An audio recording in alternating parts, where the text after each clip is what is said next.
On October 8, 1943, over the German city of Bremen, a 26-year-old man named Hans Philipp bailed out of a burning Focke-Wulf 190. He was the second highest scoring fighter pilot in the German Air Force. 207 confirmed kills, trained since he was 19. Decorated by the Reich, promoted by Goering, buried in the newspapers within a week. His parachute opened, then it didn't. The airplane that killed him was one his own squadron had 6 months earlier, called a flying barrel, too heavy, too slow, a joke. Republic P-47 Thunderbolt. In the 31 days of that October, one American fighter group destroyed 39 German aircraft and lost only one of their own. The Luftwaffe called what the Americans were doing the American tactic. They had no counter for it. This is the story of how the ugliest fighter of the Second World War became the deadliest. And of the mother in Meissen who would visit her only son's grave for 30 more years. April 15, 1943, 25,000 feet above the coast of occupied Belgium. The air at that altitude is thin enough to kill a man in 90 seconds if his oxygen line fails. It is also cold, 50 degrees below zero. Inside the cockpits of a small formation of Republic P-47 Thunderbolts, American pilots breathe through rubber masks and squint through frost-rimmed canopies at a sky they have crossed only once before. They are looking for a fight they do not know how to win. The formation belongs to the 4th Fighter Group. Most of these men learned to fly in Spitfires with the Royal Air Force. They loved that airplane, small, light, responsive to a fingertip on the stick. They hated what they were flying now. The Thunderbolt weighed 7 tons empty. A Spitfire weighed less than 3. Climbing into a P-47 after a Spitfire felt like trading a rapier for a sledgehammer. And no one had convinced these pilots that the sledgehammer belonged in the sky at all. Leading the flight was Major Don Blakesley, 25 years old, former Eagle Squadron. A man who had killed Germans over the English Channel in an aircraft he trusted. He was flying the sledgehammer today because he had orders to fly it. Somewhere below him, veteran pilots of Jagdschwader 26 were climbing to meet him.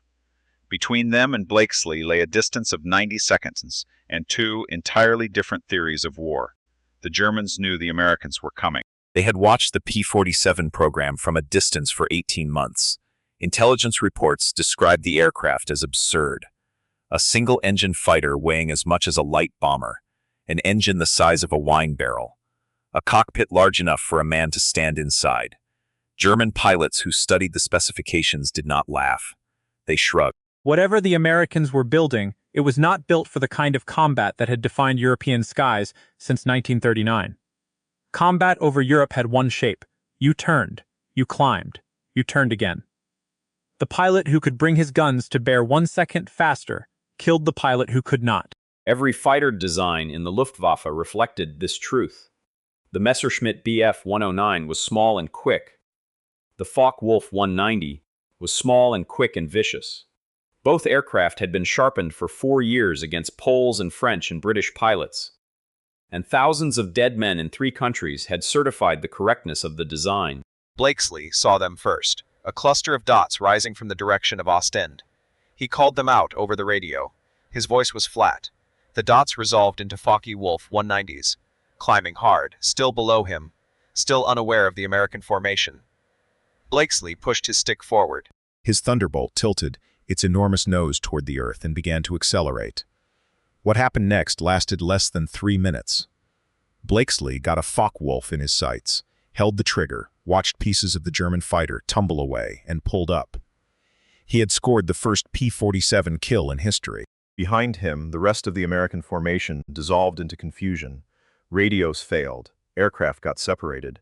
2 Thunderbolts developed engine trouble at high altitude and began to descend, streaming smoke. Another was hit by German fire and did not come home. The Americans landed at Debden that afternoon and counted the cost. 1 kill. 1 aircraft lost to combat. 2 lost to mechanical failure. Blakesley climbed out of his cockpit, stared at the airplane he had just used to kill a man, and said the sentence that would define the P-47 for the next 6 months. It ought to dive. It sure can't climb. The line traveled fast. Within a week, every American fighter pilot in England had heard it. Within a month, it had reached crew rooms in Germany, translated and passed around and repeated with quiet satisfaction. The famous Blakesley, hero of the Eagle Squadron, had confirmed what German pilots already suspected. The Thunderbolt was a mistake.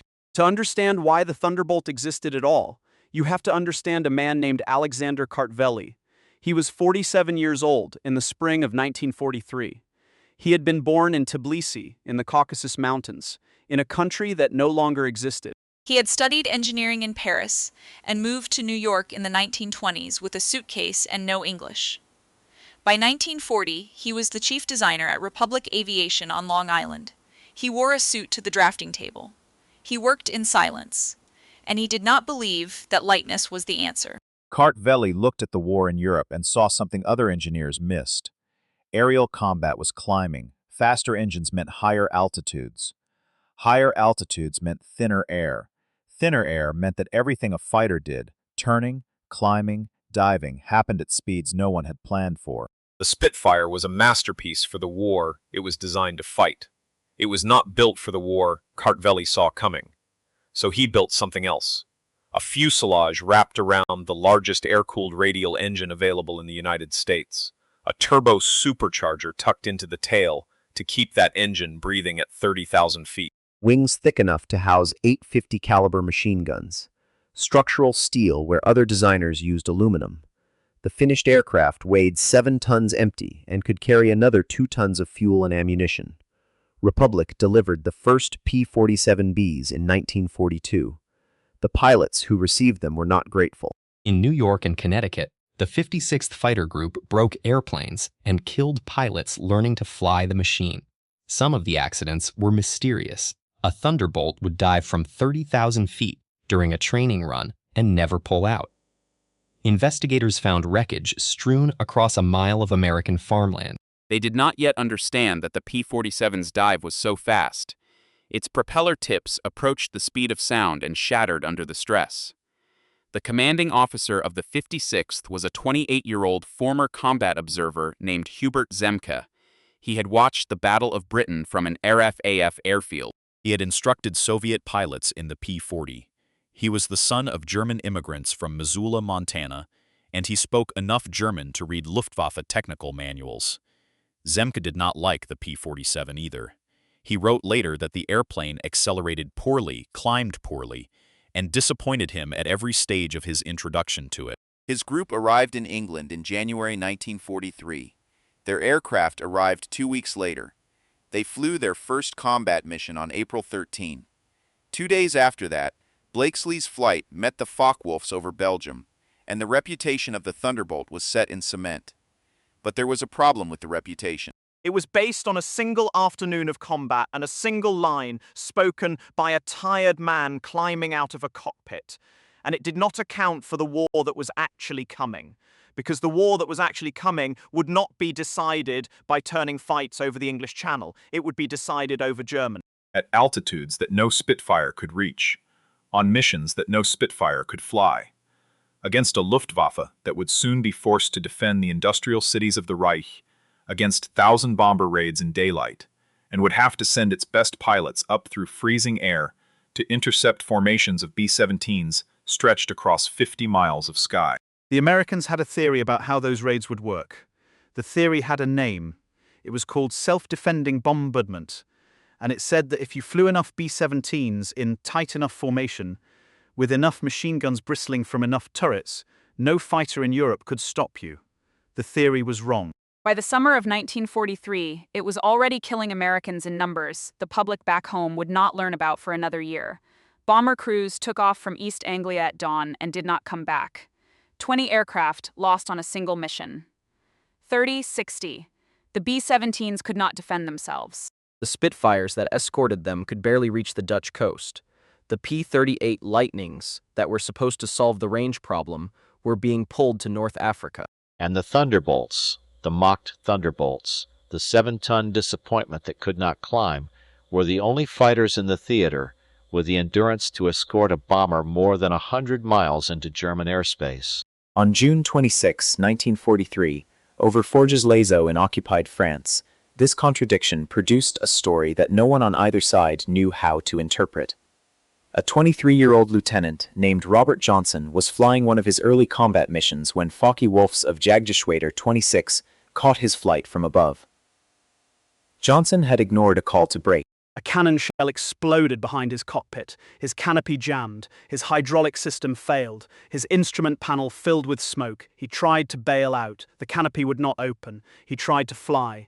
The aircraft still answered the control.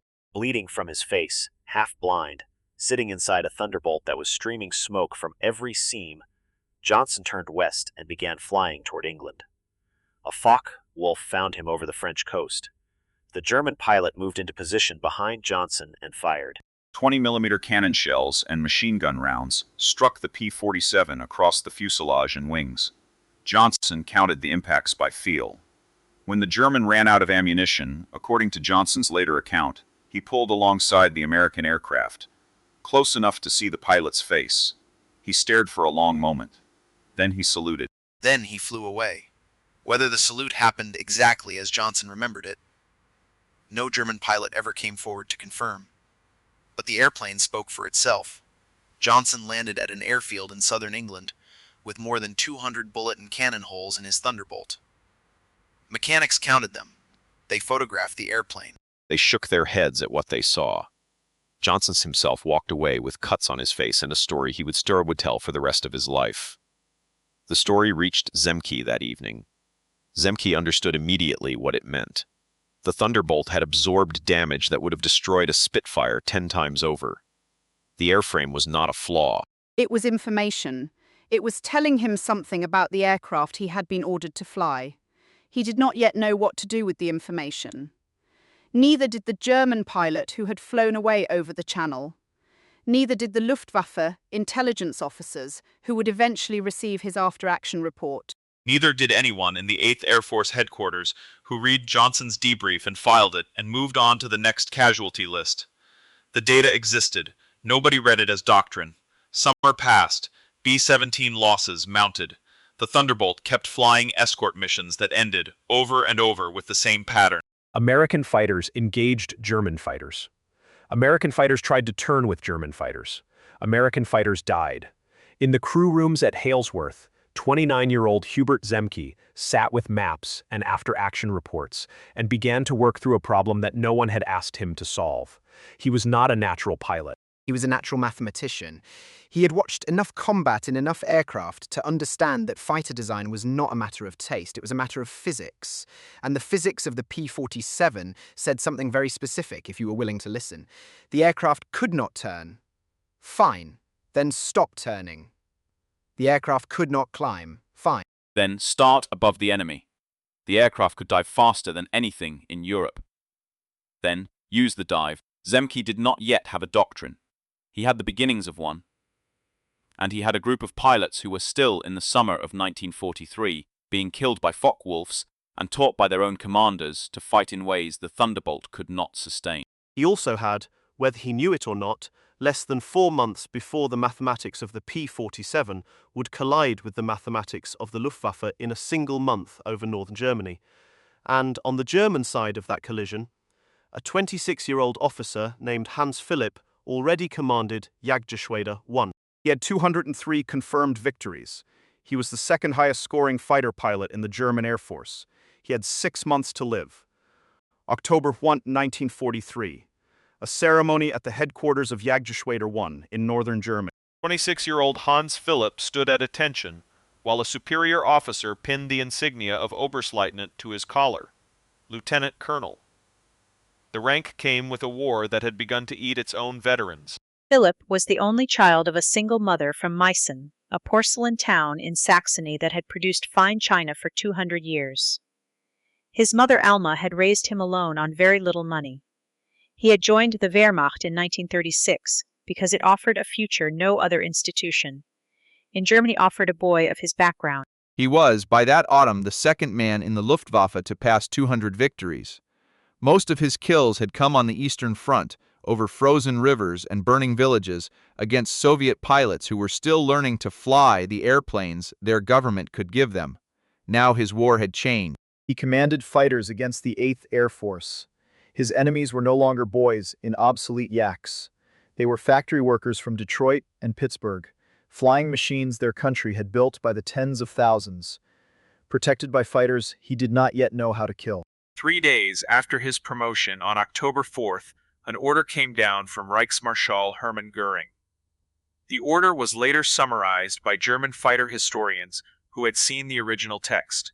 It said that no weather condition would excuse a pilot from taking off against American bombers. It said that any pilot who returned to base without a confirmed victory or clear evidence of combat would face a court-martial.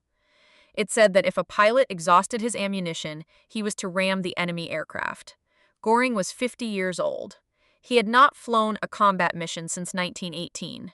He was addicted to morphine. He weighed close to 300 pounds, and he now commanded the daily behavior of men like Philip by decree. On the same day the order arrived, near Cologne, something happened that the German High Command had not planned for and could not explain. A formation of about 40 Messerschmitt Bf-110s was assembling to attack a stream of American B-17s. The Bf-110 was a two-engine heavy fighter. It had been designed in the 1930s to escort bombers over long distances. When that role failed during the Battle of Britain, the Germans repurposed it as a bomber destroyer. They hung rocket tubes under its wings. They loaded it with 20mm cannons. They sent it up in large formations to fire salvos of rockets into the tightly packed American formations from outside the range of the B-17's machine guns. The tactic worked. It had killed hundreds of American bomber crews. It was, by the autumn of 1943, one of the pillars of the German air defense of the Reich. The 56th Fighter Group had been ordered to escort the bombers that morning.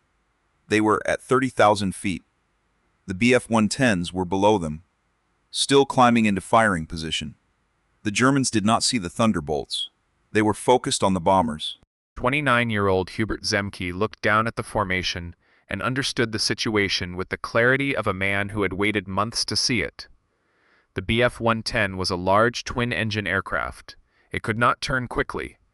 It could not climb steeply while carrying rockets.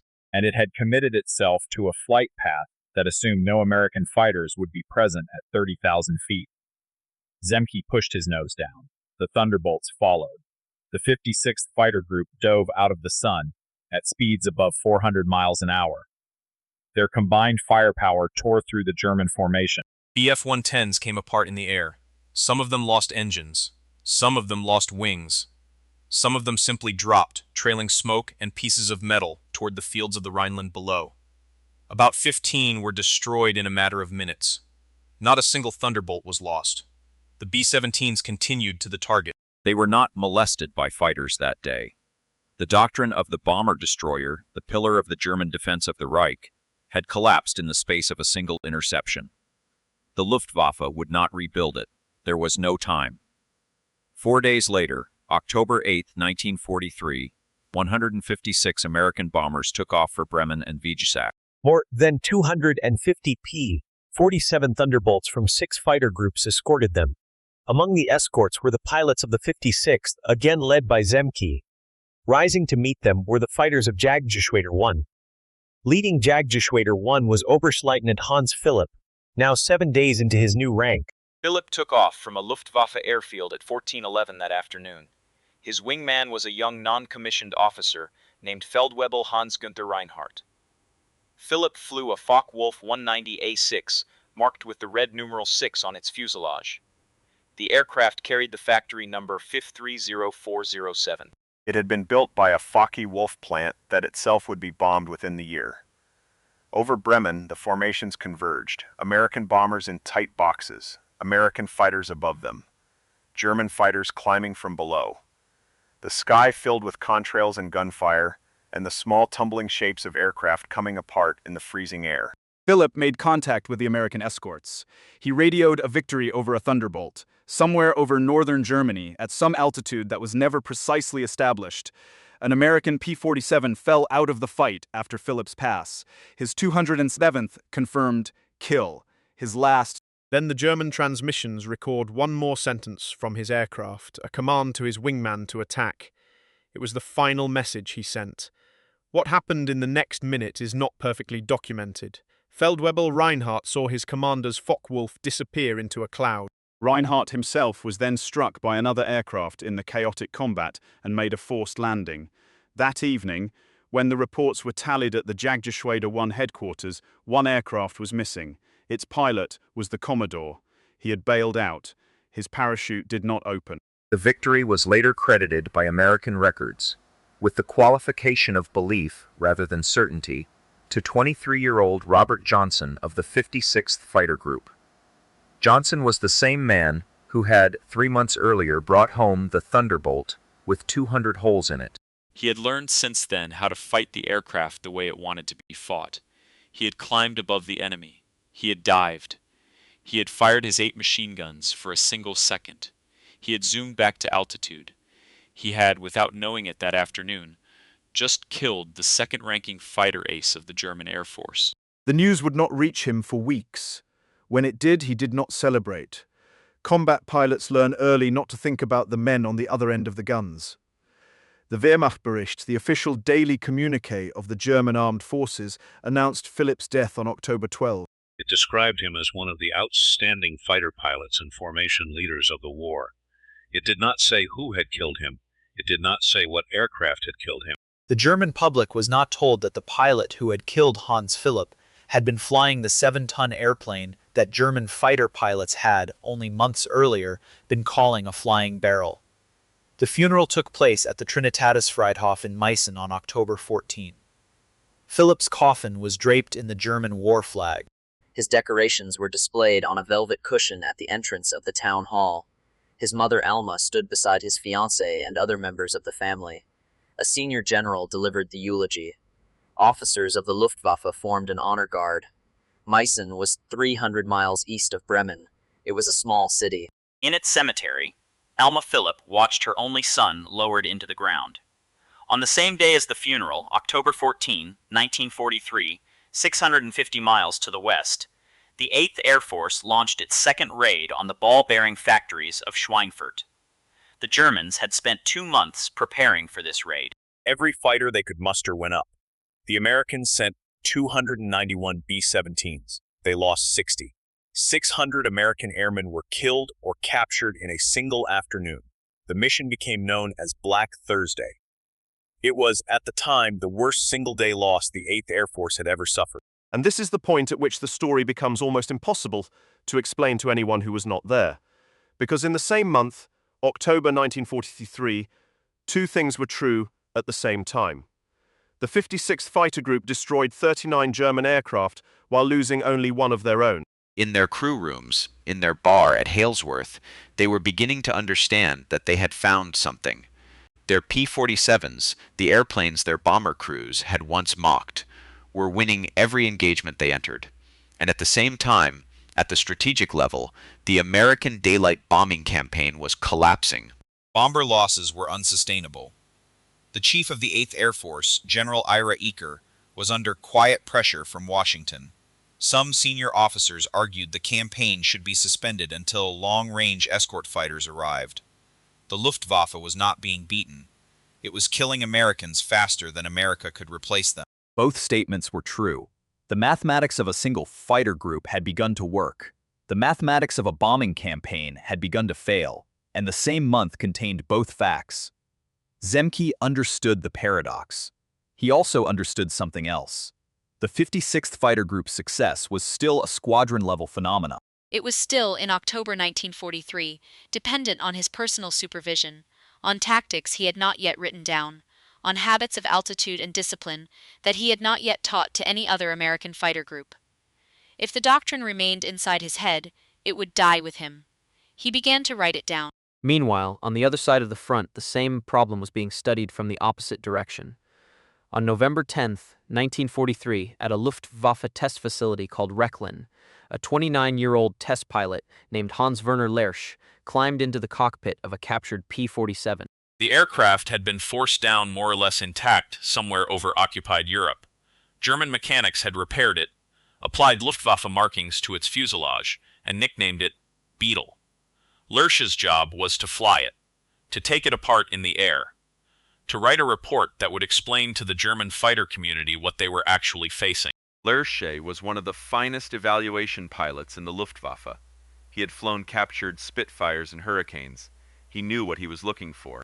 He climbed into the Thunderbolt, expecting to confirm what everyone in the German pilot community already believed, which was that the aircraft was crude, over-engineered, and inferior to European fighters. He was in the cockpit for 90 minutes.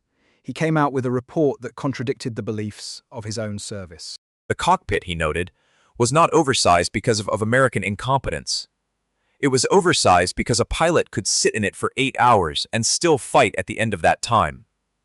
The instruments were not simplistic. They were designed to be readable by pilots trained in 9 months rather than 4 years. The airframe was not inefficient. It was built to absorb damage and return home. Every design choice the Luftwaffe had dismissed as evidence of American backwardness was in fact evidence of American operational thinking. The Americans were not building fighters for a duel. They were building fighters for a war. Lersch's report was filed in the German intelligence archive. It was read by senior officers.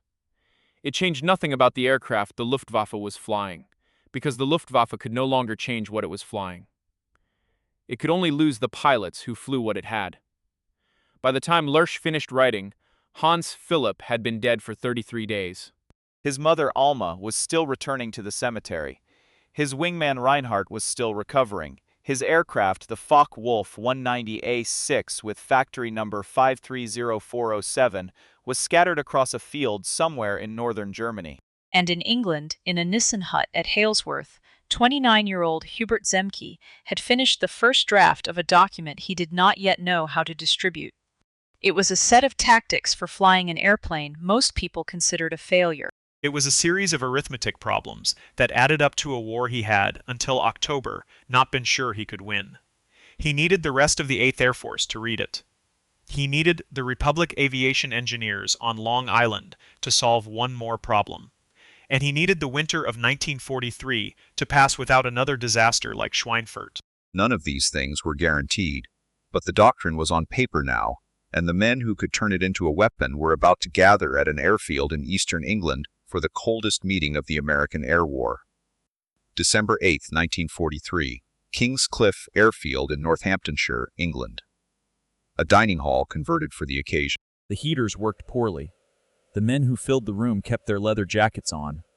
Every fighter group commander in the 8th Air Force was there. Some had flown in through low cloud that morning. Some had driven from bases as far away as Debden and Duxford. They came because the order to attend had been signed by General Ira Eaker himself. At the front of the room stood Hubert Zemke, 29 years old, 6 months of combat command. He had a small stack of papers, a chalkboard, and a set of numbers he had refined through 9 months of watching men die.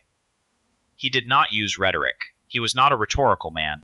He wrote figures on the chalkboard and turned to face the officers, who outranked him in almost every respect except the one that mattered in that room.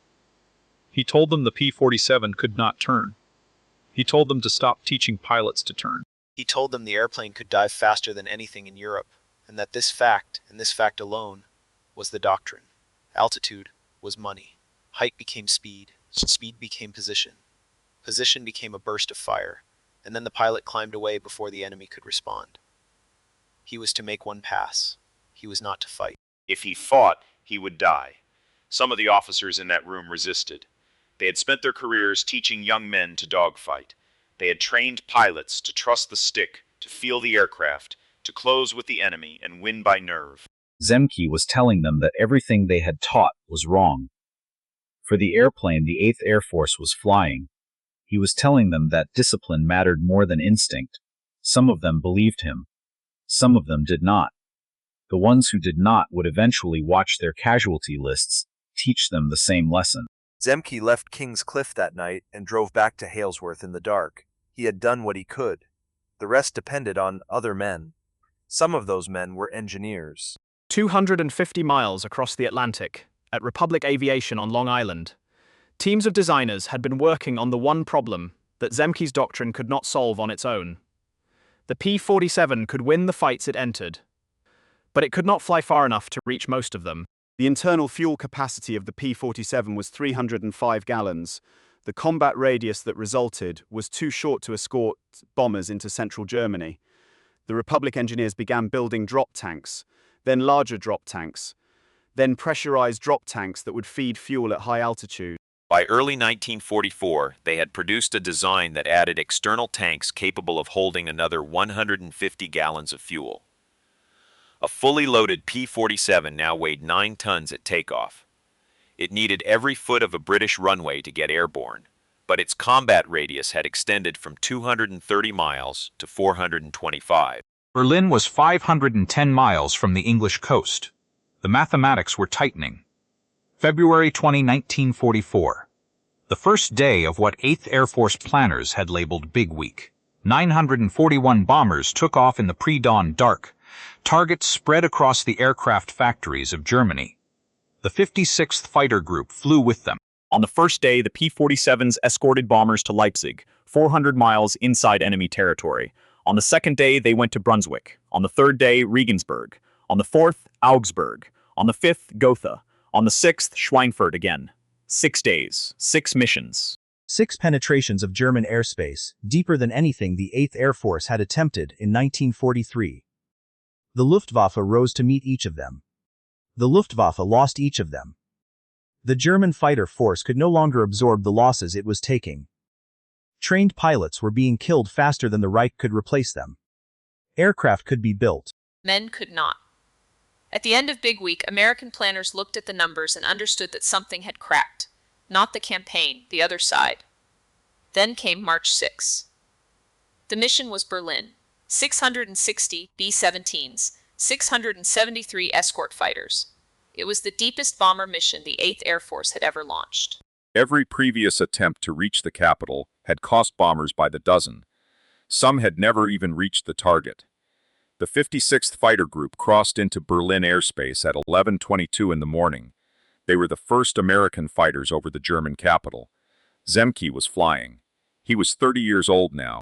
His group had 18 months of combat behind it. He spotted a formation of Focke-Wulfs and Messerschmitts assembling to attack the bombers. 70 contacts, perhaps more. His thunderbolts dove from 33,000 feet. They hit the German formation at 460 miles an hour. Zemke destroyed a Focke-Wulf over the Dummer Lake area. His wingman destroyed a Messerschmitt. The group as a whole destroyed 18 German fighters that day. 2 thunderbolts were lost. 1 pilot came home, 1 did not. The bombers reached Berlin. They dropped their bombs. Some of them did not come back. B-17s were damaged and 11 went down, mostly to anti-aircraft fire. But no bomber was lost to fighter attack during the bomb run itself. The escorts held the Luftwaffe away. American fighters had reached Berlin. The airplane, once called a mistake, had escorted a 1,000-bomber raid to the capital of the Reich. And here the story could end. If this were the kind of story that ended with a fighter pilot, it is not. The real ending is a set of numbers. Republic Aviation built 15,683 P-47 Thunderbolts before the war ended. They were the most produced American fighter of the war.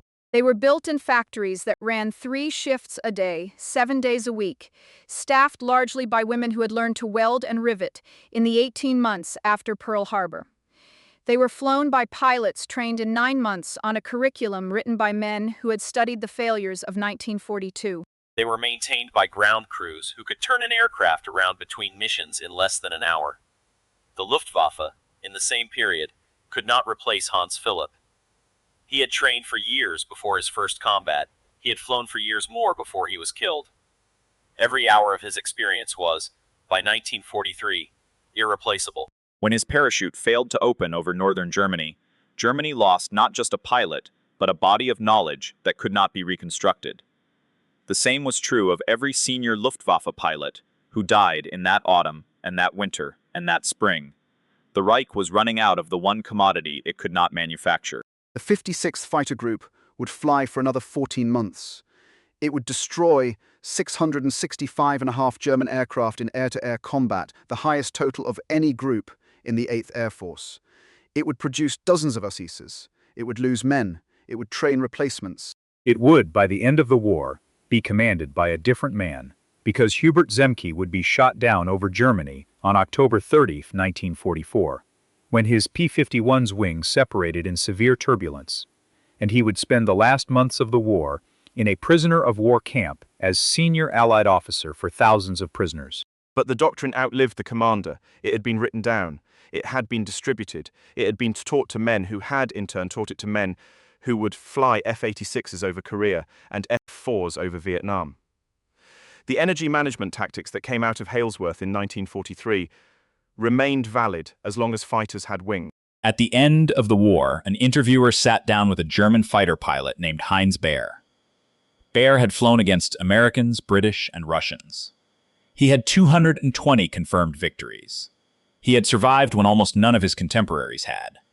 He was 31 years old at the end of the war. Baer had flown against the P-47 many times. He was asked what he thought of the airplane. His answer was quoted afterward, in one form or another, in almost every serious history of the American fighter effort. The Thunderbolt, he said, could absorb an astounding amount of lead. It had to be handled very carefully. It was not a compliment in the ordinary sense. It was a professional assessment from a man who had spent his adult life trying to kill people flying that aircraft, and who had watched too many of his own die in the attempt. In Meissen, in the porcelain city in Saxony, where Hans Philipp had been born to a single mother, the small grave in the Trinitatisfriedhof continued to receive visitors.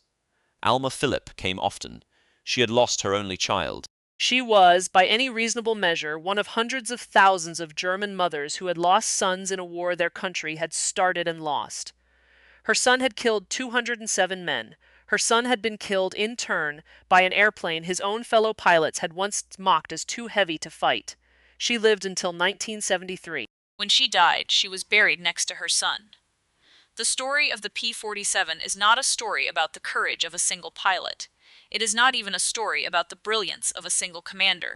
It is a story about what happens when a nation with 15,000 factories decides to build an ugly, heavy, disparaged airplane in enormous numbers, and gives it to young men who are willing to fly a doctrine written in cold Nissen huts by an officer nobody promoted to general. The Germans laughed at the airplane in the spring of 1943. They stopped laughing in the autumn. By the spring of 1944, they no longer had the pilots left to laugh at anything. And by the spring of 1945, most of the men who had once made the joke were dead, or prisoners, or standing in the rubble of cities that the bombers of the 8th Air Force had spent 2 years reducing to brick and ash. The Thunderbolt was ugly. It was heavy. It was slow to climb. It could not turn with a Focke-Wulf. It won the war it was built for. Not because it was elegant, but because it was there. Not because it was clever, but because there were enough of them. Not because its pilots were braver than the Germans they faced, but because those pilots had been given a set of numbers by a quiet lieutenant colonel from Missoula, Montana, and had trusted those numbers with their lives. Sometimes that is what history is. A machine no one wanted, flown by men no one remembers, according to a doctrine no one had time to write down until it was almost too late.